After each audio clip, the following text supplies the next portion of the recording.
Bisa dijelaskan Kak Adi? Berkaitan dengan politik di Indonesia, memang sekarang politik di Indonesia agak kurang baik. Kenapa? Selain ada pemilihan presiden, presiden sekarang sedang menangani bagaimana rakyat Indonesia menjadi lebih baik, gitu ya.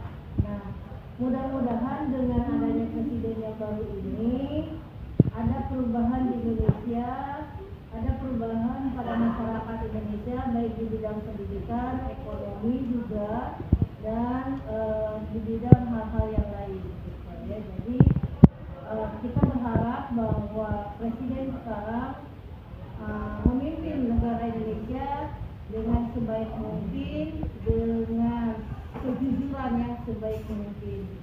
Karena tanpa adanya kejujuran, suatu negara tidak akan pernah bisa berkembang menjadi lebih baik. Salah satu masalah anu sering diperhatiin teh nyaeta korupsi di pemerintahan. Kumaha pendapat Ibu ngeunaan hal ieu sareng solusi anu bisa dilakukeun? Oke, berkaitan dengan korupsi itu adalah hal yang memang terjadi di Indonesia. Indonesia adalah negara ketiga di dunia yang memiliki korupsi terbanyak, gitu ya. Kenapa bisa terjadi adanya korupsi di Indonesia? Karena memang pemerintahan kita tidak tegas terhadap pejabat-pejabat yang melakukan perbuatan yang dilanggar oleh negara, gitu ya. Bagaimana solusinya? Solusinya adalah pemerintahan, baik presiden ataupun MPR, DPR harus memberikan hukuman yang berat bagi mereka yang melakukan korupsi, gitu. Kalau di dalam Islam, orang-orang yang melakukan korupsi tentu saja adalah hukumannya sangat berat. Salah satunya adalah potong tangan, gitu ya.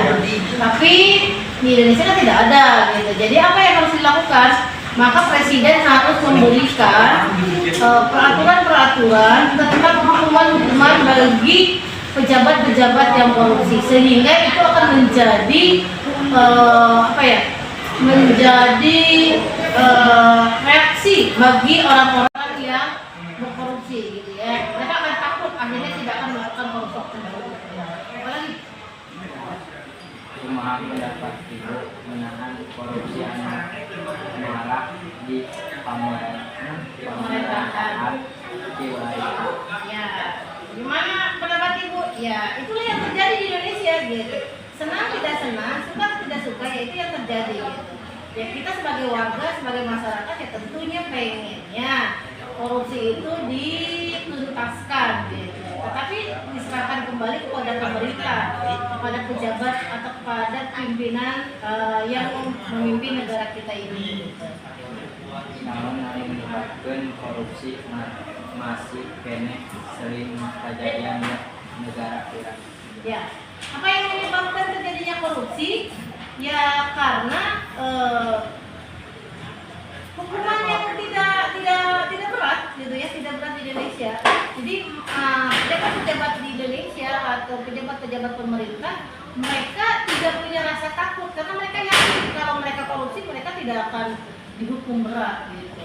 Kumaha pengaruh korupsi karena kehidupan masyarakat khususnya di sektor sosial dan ekonomi?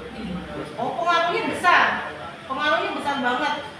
Kenapa besar banget? Karena ketika orang-orang berkorupsi dengan miliaran, triliunan, itu kan harusnya menjadi hak warga, menjadi hak masyarakat, gitu. Ketika diambil oleh mereka, maka kebutuhan-kebutuhan masyarakat akan tidak terpenuhi, gitu ya. Jadi sangat merugikan sekali untuk masyarakat Indonesia. Oke, terakhir Bu. Ya.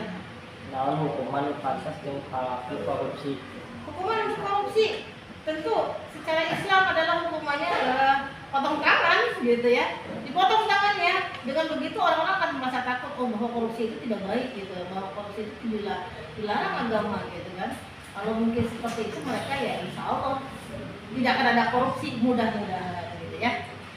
Ya cukup sekian Bu dari wawancara kami. Wassalamualaikum warahmatullahi wabarakatuh. Waalaikumsalam. If the sun refused to shine